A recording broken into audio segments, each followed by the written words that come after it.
கர்த்தருடைய பரிசுத்த நாமத்திற்கு மகிமை உண்டாவதாக. தேவன் அருளிய மினிஸ்ட்ரி மூலமாக உங்களோடு தொடர்பு கொள்வதிலும் இந்த மகிழ்ச்சி அடைகிறோம். இன்றைக்கும் இந்த நாளிலும் தேவன் நமக்கு கொடுக்கிற வார்த்தை மத்தேயு எழுதிய சுவிசேஷ பகுதி 11ஆம் அதிகாரம் 28ஆம் வசனம். வருத்தப்பட்டு பாரம் சுமக்கிறவர்களே, நீங்கள் எல்லாரும் என்னிடத்தில் வாருங்கள், நான் உங்களுக்கு இளைப்பாறுதல் தருவேன். ஹல்லேலூயா. கிறிஸ்துவுக்குள் பிரியமானவர்களே, கர்த்தராகிய இயேசு கிறிஸ்து கூறுகிறார், வருத்தப்பட்டு பாரம் சுமக்கிறவர்களே, நீங்கள் எல்லாரும் என்னிடத்தில் வாருங்கள், நான் உங்களுக்கு இளைப்பாறுதல் தருவேன் என்று. ஆம் பிரியமானவர்களே, ஒருவேளை இன்றைக்கு நீங்கள் வருத்தத்தோடு, பாரத்தோடு, துக்கத்தோடு, கண்ணீரோடு இருக்கலாம். கர்த்தராகிய இயேசு கிறிஸ்து உங்களை அழைக்கிறார். நீங்கள் எல்லாரும் என்னிடத்தில் வாருங்கள், நான் உங்களுக்கு இளைப்பாறுதல் தருவேன் என்று நமக்கு வாக்குத்தத்தம் செய்திருக்கிறார். ஆம் பிரியமானவர்களே, நம்முடைய வாழ்க்கையில ஒருவேளை இருதயத்திலே பாரத்தோடு, துக்கத்தோடு, கவலையோடு நாம் வாழ்ந்து கொண்டு இருக்கலாம். இயேசு கிறிஸ்துவிடத்தில் நாம் செல்லும்போது அவர் நமக்கு இளைப்பாறுதலை கொடுக்கிறார், சமாதானத்தை கொடுக்கிறார், சந்தோஷத்தை நமக்கு கொடுக்கிறார். ஹல்லேலூயா. உங்களுடைய இருதயத்தில் உள்ள பாரத்தை, சுமையை தேவ சமூகத்திலே தெரியப்படுத்துங்கள். கர்த்தராகிய இயேசு கிறிஸ்து ஒவ்வொரு நாளும் நம்மை பாதுகாக்கிறவர், நம்மை வழிநடத்துகிறவர், நம்முடைய குறைகளை குற்றங்களை மன்னித்து நம்மை ஆசீர்வதிக்கிறவர், நம்முடைய வருத்தங்களை எல்லாம் நீக்குவார், நம்முடைய கண்ணீரை துடைப்பார், நம்முடைய பாரத்தை அவர் ஏற்றுக்கொள்வார். ஹல்லேலூயா. நான் சாந்தமும் மனத்தாழ்மையுமாய் இருக்கிறேன், என் நுகத்தை உங்கள் மேல் ஏற்றுக்கொண்டு என்னிடத்தில் கற்றுக்கொள்ளுங்கள், அப்பொழுது உங்கள் ஆத்துமாக்களுக்கு இளைப்பாறுதல் கிடைக்கும் என்கிறார். ஆம் பிரியமானவர்களே, நம்முடைய வாழ்க்கையிலே இயேசு கிறிஸ்துவை போல நாமும் மனத்தாழ்மை உள்ளவர்களே வாழ வேண்டும். சாந்தத்தோடு, நீடிய பொறுமையோடு நாம் வாழ வேண்டும். என்னிடத்தில் கற்றுக்கொள்ளுங்கள், அப்பொழுது உங்கள் ஆத்துமாக்களுக்கு இளைப்பாறுதல் கிடைக்கும் என்கிறார். கர்த்தராகிய இயேசு கிறிஸ்துவிடத்தில் கற்றுக்கொள்ளும் போது நம்முடைய வாழ்க்கையிலே நம்முடைய ஆத்துமாவுக்கு இளைப்பாறுதல் கிடைக்கும். ஆம் பிரியமானவர்களே, இன்றைக்கு நம்முடைய வாழ்க்கையிலே தேவ சமூகத்திலே அமர்ந்து கர்த்தருடைய சத்தத்துக்கு நாம் செவி கொடுக்கிறோமா, அவருடைய வார்த்தைகளை கற்றுக்கொள்ள ஆவலோடு வாஞ்சியோடு இருக்கிறோமா என்பதை ஆராய்ந்து பார்க்க வேண்டும். என்னிடத்தில் கற்றுக்கொள்ளுங்கள் என்கிறார். அவர் நமக்கு நல்ல போதகராக இருந்து ஒவ்வொரு நாளும் கற்றுக் கொடுப்பார். அவைகளை நாம் கேட்டு அதற்கு கீழ்ப்படிந்து வாழும்போது நம்முடைய ஆத்துமாவிலே ஒரு இளைப்பாறுதல் கிடைக்கும், சமாதானம் கிடைக்கும். ஹல்லேலூயா. கர்த்தருடைய பிள்ளைகள் சோர்ந்து போகாமல் தேவ சமூகத்திலே அவருடைய வார்த்தைகளை கற்றுக்கொள்வோம், நல்ல பங்கை தெரிந்து கொள்வோம். கர்த்தருடைய பிள்ளைகள் ஒவ்வொரு நாளும் அதிகாலையிலிருந்து தேவ சமூகத்திலே இருந்து கர்த்தருடைய வார்த்தைகளை கேட்போம், அவருடைய சித்தத்தை அறிந்து கொள்வோம். ஹல்லேலூயா.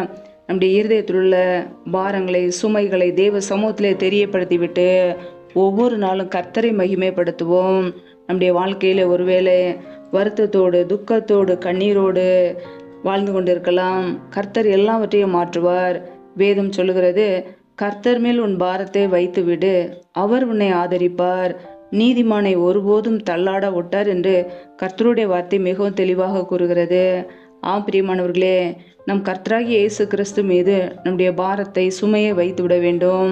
அவர் மாத்திரமே நம்மை ஆதரிக்கிறவர், அவர் மாத்திரமே நமக்கு உதவி செய்கிறவர். ஹல்லேலூயா.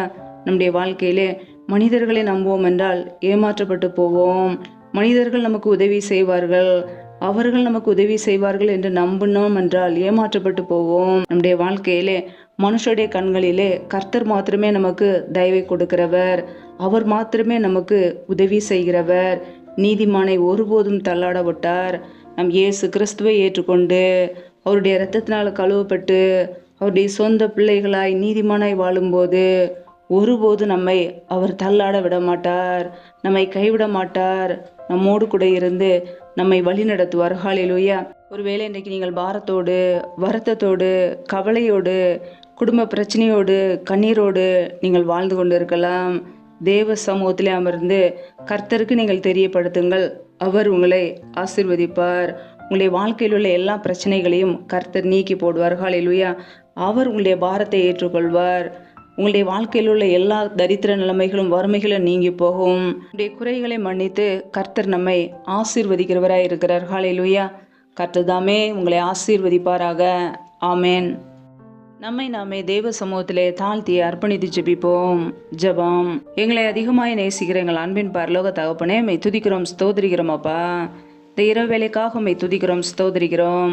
ஒவ்வொரு நாளும் கண்ணின்மணி போல எங்களை பாதுகாத்து கிருபையோடு ஜீவனோடு சுகத்தோடு பலத்தோடு எங்களை வைத்திருக்கிறீரே, உமக்கு நன்றியப்பா. ஒவ்வொரு நாளும் எங்களுடைய தேவைகளை சந்திக்கிறீரே, நன்றியப்பா. இணைந்திருக்கிற ஒவ்வொரு குடும்பங்களையும் உடைய கரங்களிலே தாழ்த்து ஜெபிக்கிறோம். என் தேவன் தாமே ஒவ்வொரு குடும்பங்களையும் ஆசீர்வதிப்பீராக.